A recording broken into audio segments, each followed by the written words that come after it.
Hey everybody, it's Tony from Car Stores, and I am here about to take a major step in the progress of the C4 Corvette. I'm going to take the LT1 off the front engine stand. Should be about ready to go and put it in the C4.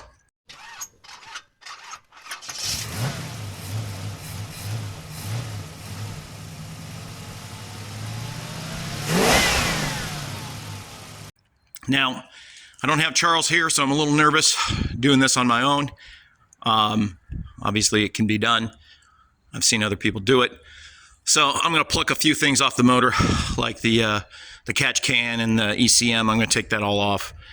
The harness, however, for the most part, is still going to kind of sit there. Yeah, we're going to swing it in. And I've got the mounting plates on, like the adapter plates you can see there, between the stock factory C4 Corvette engine mount, the upper clamshell part, and yeah, gonna drop it in there. So we'll see how it goes. Okay. So I've gotten this far. Now I'm just gonna ease her on over there and kind of levitate her over the hole, and initially see how it looks, and then see if I can, by myself, get her lined up on the mounts. So in this C4 Corvette, you can see that there's this what they call clamshell style mount there. And here's the rubber mounts that are mounted to my frame. And following another YouTuber's advice, he said in the standard small block Chevy, on these adapter plates, you have to mount them all the way forward. This will place the motor in basically the same position that the factory small block was in, the old LT1. So we'll see.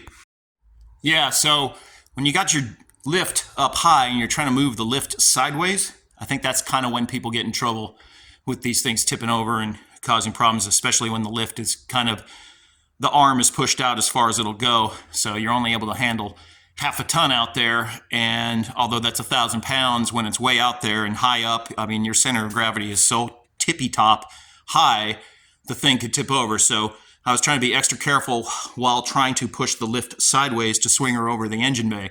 So of course, with that little engine leveler that I bought from Harbor Freight, it's now holding the engine a little sideways. So it's going to be fun trying to lower her in and keep her twisted the right direction and also get her over the mount. So we'll see if I can do it. All right, so here's the situation. Round one is over.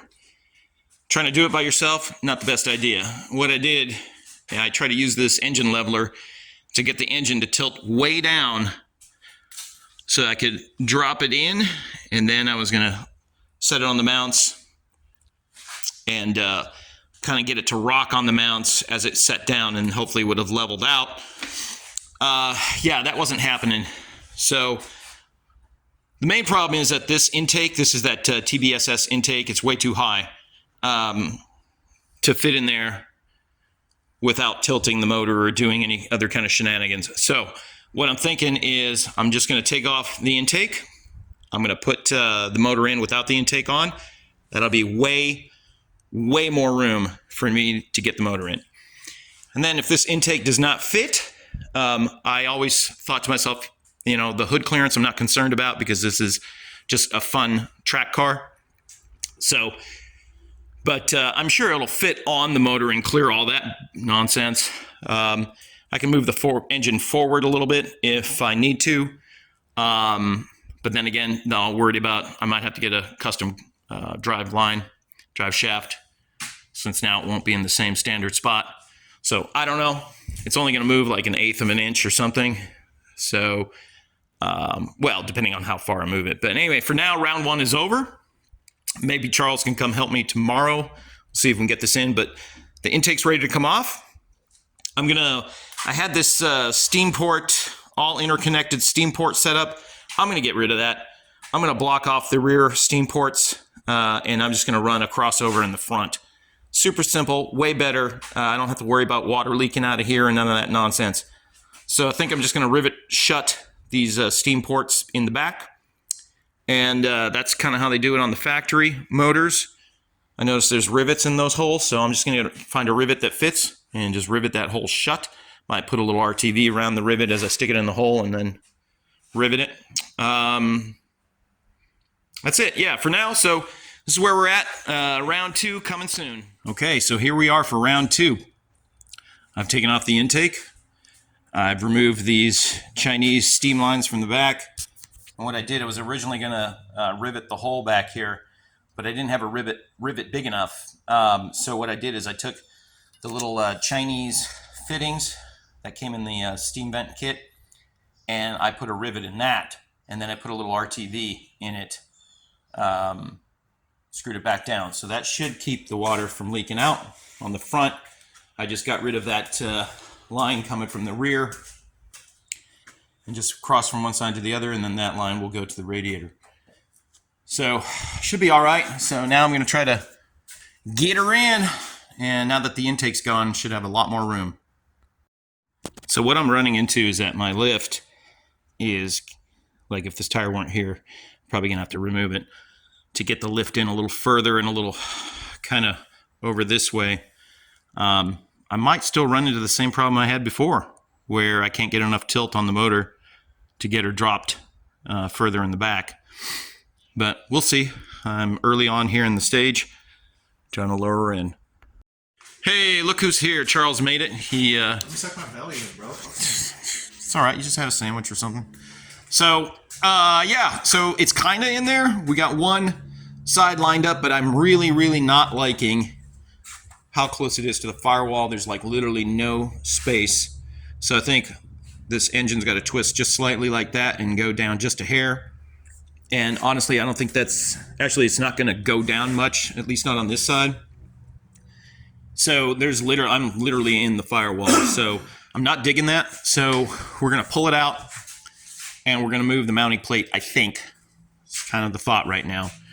I have it all the way forward because I watched another video where the gentleman said that if you have a small block Chevy that you're replacing and you're using the LS adapter plates, run them all the way forward with the new bracket, or the old brackets off the old 350, run them all the way forward. So that's what I did, because I don't really want to mess with having to get a new drive shaft and all that stuff, but I don't like where the motor's at, and we have plenty of room up here. So the first adjustment hole is literally like, I want to say about 1/8 of an inch away from the furthest forward. So that would probably be enough to make me feel comfortable with where the motor's at. So I guess we'll just try that and go from there. It's pretty much down in there. It's just getting it fine-tuned, its position. Okay, so I'm back the next day. Charles, he and I messed with this for a while, and then he went home. So what's going on is we got the mounting bolt in on this side. It's real close on that side. I'm gonna put the bolt in here in a second. I wasn't super happy with the placement of where the engine was, because there's barely any room between the firewall and the head here on this side. There's plenty of room over there. This header, however, the collector down there is hitting the firewall, so that's no good. We tried to put the header in on the other side because I'd taken it off for the install. It will not fit. So these headers do not work for me in this install. All the pipes come back and collect real high up here on the block, and it's just hitting the firewall. It totally hits that box over there. I'm not sure what's in that. Maybe some of the pedal assembly stuff. I don't know. I'm not going to cut it. I'm not going to go to that extent to do that craziness. I could cut it over here. I could cut out a lot of this and then just kind of move the firewall back just a little bit, which I might still do just to give me more access, because now that the heater core box is not here anymore, it just doesn't matter. We don't have AC, no heater core, no nothing. This is going to be a toy fun track car. So I saw a guy drop one of these motors into his C4. I think it was an older C4, and his heater core was still here. He still had the wiper motor over there, and he just dropped the thing in and it fit. And I'm thinking, how the hell did that guy get his to fit? I mean, look at my coil packs are hit. Like if this box were here, it stuck out like this, kind of came over. Like how this motor fit in his engine bay without hitting that, I do not know. But anyway, That's not the case for my car. So originally we were thinking that these plates lifted up the motor a little high. We were thinking about moving the motor forward, but in the meanwhile, you can see it right down there is my transmission. There's nothing in it. I haven't rebuilt it yet, but so it's empty right now. So we just stuck the tail housing on it, and I lifted it up and hooked it to the back of the motor, and the motor is in the perfect spot. It lines up perfectly. There's like a C channel down there that holds the tail end of the transmission. All the bolt holes lined up perfectly. So this is in the perfect spot. So these plates, I called Dirty Dingo to try to get some advice on whether they're mounting plates, because they're mounting plates. They have some different ones where you can just kind of not infinitely, but you can slide their plates back and forth. And they even have a little give on the bolt hole on some of their models of mounting plates that you can go up and down a little bit. And I asked the gentleman there at Dirty Dingo, who were super nice to answer all my questions. They told me that if the plate is designed correctly, it does not raise the motor up because the plate compensates for the difference in width of the new LS motors versus a small block Chevy. So this location of this motor should be exactly where the height, the width, and all that stuff should be the same as a small block Chevy that came out of the car if the plates are not designed correctly. And I linked to the plates I had, and he took a look at it. He said, yeah, those plates look like they're designed correctly, so your motor should be in the right spot. And we kind of confirmed that by messing with the transmission. And so what I'm going to do now is I'm going to take these headers off. I already have a different set. The different set I have, the rear pipe comes forward a little bit, then down. The rest kind of come down and down in this area here. I've understood that using C5 headers or C6 headers, they can hit this cross member here or this frame member here. So we'll see how it turns out. They're super cheap.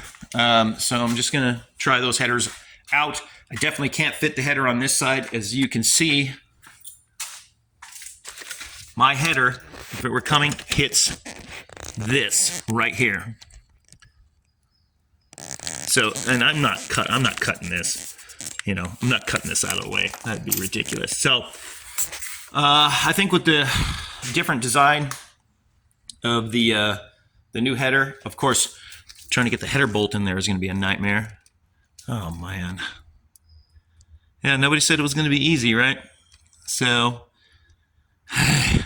we'll see. I still might have to trim that, but not a radical trim.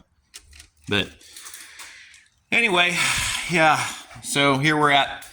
So I'm going to finish bolting her in. I'm going to take these headers off and just wait for the new headers to show up. And that'll be the status of the car for now. In the meanwhile, I can work on other stuff. I can work on getting the radiator plumbed up. I can work on the wiring. I can, work on some of this other stuff that we're going to have to do. All right, that'll be it for this. And stay tuned for updates, and please subscribe, and we'll see you next time.